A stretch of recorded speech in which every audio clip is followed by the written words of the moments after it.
Warga adat kepung kantor DPRD Buru, tolak kebijakan gubernur soal tambang Gunung Botak.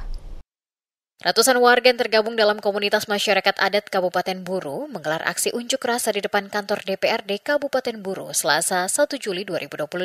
Mereka menolak kebijakan Gubernur Maluku terkait penyisiran kawasan tambang emas Gunung Botak. Koordinator aksi Farli Nurlato menyebut kebijakan Gubernur Maluku yang dituangkan dalam surat edaran penertiban dan pengosongan tambang Gunung Botak tanpa izin tertanggal 19 Juni 2025 dinilai cacat hukum dan tidak prosedural. Aksi ini sebagai bentuk penolakan terhadap kebijakan yang tidak mempertimbangkan hak-hak masyarakat adat. Farli juga menuding 10 koperasi yang disebut akan mengelola tambang belum memiliki dokumen perizinan lengkap, termasuk izin pertambangan rakyat atau IPR. Ia menyebut terdapat kejanggalan administratif dalam dokumen yang dikantongi koperasi. Aksi tersebut juga melibatkan mahasiswa dari Himpunan Mahasiswa Islam atau HMI Cabang Buru.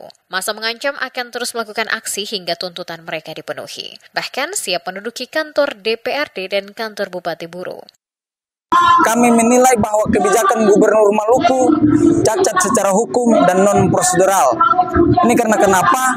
Karena dokumen koperasi belum memenuhi persyaratan secara hukum. Ada kejanggalan-kejanggalan dalam dokumen tersebut, sehingga dari segi hukum, dari segi administratif itu belum penuhi. Oleh karena itu, hari ini masyarakat adat tentu datangi kantor DPRD Kabupaten Buru untuk menyampaikan aspirasi. Yang pertama terkait dengan dokumen yang belum lengkap. Kemudian daripada itu kami tegaskan soal Gubernur Maluku harus mengakomodir hak-hak adat, harus mengakomodir kepentingan-kepentingan masyarakat adat. Kalau kemudian kepentingan masyarakat adat tidak diakomodir, kami siap berjuang sampai pada titik darah penghabisan.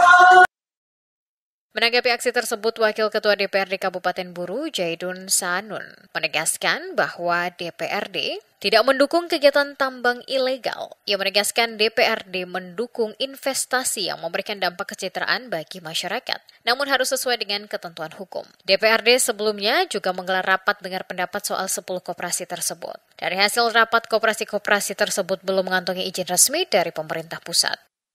Dalam rapat resmi saya selaku Komisi 2 Koordinator Komisi 2 yang tadi disampaikan, kami mengundang 10 koperasi sebelum Gubernur mengeluarkan izin tambang pensiran. Dalam rapat resmi dan pendapat 10 koperasi kesepuluh semua yang dijelaskan itu belum mendapat izin dari pemilik pada bulan kemarin. Itu resmi. Yang sudah sampaikan benar, saya adalah Bapak.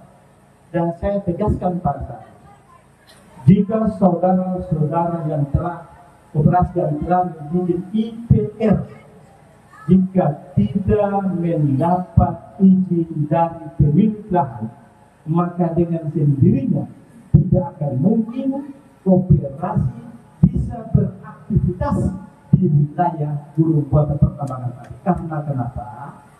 Karena tidak sesuai dengan regulasi dan perundang-undangan. Ia menambahkan jika koperasi tidak memiliki IPR, maka tidak boleh beroperasi di area Gunung Botak. DPRD akan menindaklanjuti dan memverifikasi seluruh dokumen perizinan koperasi dalam waktu dekat.